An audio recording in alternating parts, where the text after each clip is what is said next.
കുർബാന സ്വീകരണത്തിനായി ആളുകൾ അവരുടെ ഇരിപ്പിടങ്ങളിൽ നിന്ന് എഴുന്നേറ്റ് തുടങ്ങി. ഒരു കണ്ടുമുട്ടലിൻ്റെ മഹത്തായ നിമിഷം വന്നണഞ്ഞു. കർത്താവ് എന്നോട് പറഞ്ഞു, ഒരു നിമിഷം കാത്തു നിൽക്കുക. നീ ഒരു കാര്യം ശ്രദ്ധിക്കണമെന്ന് ഞാൻ താൽപ്പര്യപ്പെടുന്നു.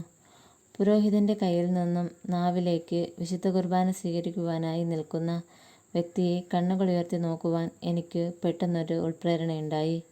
കഴിഞ്ഞ ദിവസം വൈകിട്ട് കുമ്പസാരിക്കുവാൻ സാധിക്കാതിരിക്കുകയും തുടർന്ന് കുർബാനയ്ക്ക് തൊട്ട് മുമ്പായി കുമ്പസാരിക്കുകയും ചെയ്ത ഞങ്ങളുടെ സമൂഹത്തിലെ ഒരു സ്ത്രീയായിരുന്നു അത്.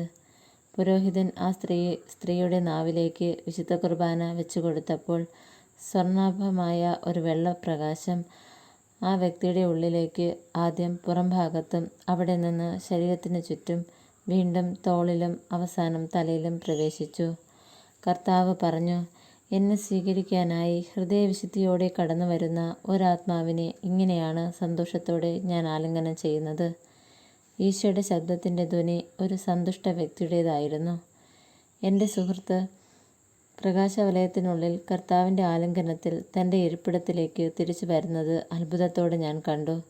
വിശുദ്ധ കുർബാന സ്വീകരണം ഒരു ആനന്ദകരമായ സ്വർഗീയ വിരുന്നനുഭവം അനുഭവിക്കേണ്ടതിന് പകരം ചെറുതും വലുതുമായ തെറ്റുകളോടുകൂടി ഈശോയെ സ്വീകരിക്കുവാൻ പോകുമ്പോൾ നാം നഷ്ടപ്പെടുത്തുന്ന ദൈവാനുഭവത്തെപ്പറ്റി ഞാൻ ചിന്തിച്ചുപോയി. ഏതെങ്കിലും ഒരു പ്രത്യേക അവസരത്തിൽ കുമ്പസാരിക്കാനായി ഒരു വൈദികനെ കിട്ടുന്നില്ല എന്ന് നാം പലപ്പോഴും പരാതിപ്പെടാറുണ്ട്. കുമ്പസാരിക്കാൻ പറ്റുന്നില്ല എന്നതല്ല പ്രശ്നം, നാം എത്ര എളുപ്പത്തിലാണ് വീണ്ടും വീണ്ടും പാപത്തിലേക്ക് വീണു പോകുന്നത് എന്നതാണ് യഥാർത്ഥ പ്രശ്നം. ഏതെങ്കിലും ഒരു വിരുന്ന് സത്കാരത്തിന് പോകുമ്പോൾ എത്ര ത്യാഗം സഹിച്ചാണ് മുഖം ഭംഗിയാക്കാൻ ഒരു ബ്യൂട്ടി പാർലറിലേക്കോ മുടി ശരിയാക്കാൻ ഒരു ബാർബർ ഷോപ്പിലേക്കോ നാം പോകുന്നത്. നമ്മുടെ ഹൃദയത്തിലെ അഴുക്കുകൾ മാറ്റിക്കളയുവാനായി ഒരു വൈദികനെ കണ്ടെത്തുവാൻ അതുപോലെ തന്നെയുള്ള ഒരു ശ്രമം നാം നടത്തണം. അശുദ്ധി നിറഞ്ഞ ഒരു ഹൃദയത്തോടെ കർത്താവിനെ സ്വീകരിക്കുവാനുള്ള ധാർഷ്ട്യം ഒരിക്കലും നമുക്കുണ്ടാകുവാൻ പാടില്ല. ഞാൻ കുർബാന കൈക്കൊള്ളുവാനായി ചെന്നപ്പോൾ കർത്താവ് എന്നോട് പറഞ്ഞു, അവസാന അത്താഴം എനിക്ക് എന്നോട് തന്നെയുള്ള ഗാഢസൗഹൃദത്തിൻ്റെ ഏറ്റവും വലിയ നിമിഷമായിരുന്നു. മാനുഷികമായ കാഴ്ചപ്പാടുകളിൽ ഒരു ഭ്രാന്തൻ നടപടി എന്ന് തോന്നാവുന്ന ഒരു കാര്യമാണ് സ്നേഹത്തിൻ്റെ ആ മണിക്കൂറിൽ ഞാൻ സ്ഥാപിച്ചത്. എന്നെ തന്നെ സ്നേഹത്തിൻ്റെ ഒരു തടവുപുള്ളിയാക്കി ഞാൻ കുർബാന സ്ഥാപിച്ചു.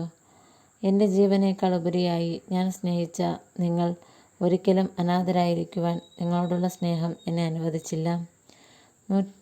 നൂറ്റാണ്ടുകളുടെ അവസാനം വരെ നിങ്ങളോട് ഒന്നായിരിക്കുവാൻ ഞാൻ ആഗ്രഹിച്ചു. സാധാരണയിൽ നിന്നും വ്യത്യസ്തമായ ഒരു സ്വാദായിരുന്നു അന്നത്തെ തിരുവോസ്തിക്ക്. എന്നെ പൂർണ്ണമായും മുക്കിക്കളഞ്ഞ രക്തത്തിൻ്റെയും സുഗന്ധക്കൂട്ടിൻ്റെയും ഒരു മിശ്രിതമായിരുന്നു അത്. എൻ്റെ കവിളിലൂടെ ഒഴുകിയ കണ്ണുനീരിനെ നിയന്ത്രിക്കുവാൻ പറ്റാത്ത വിധം ഒരു സ്നേഹം ഞാൻ അനുഭവിച്ചു.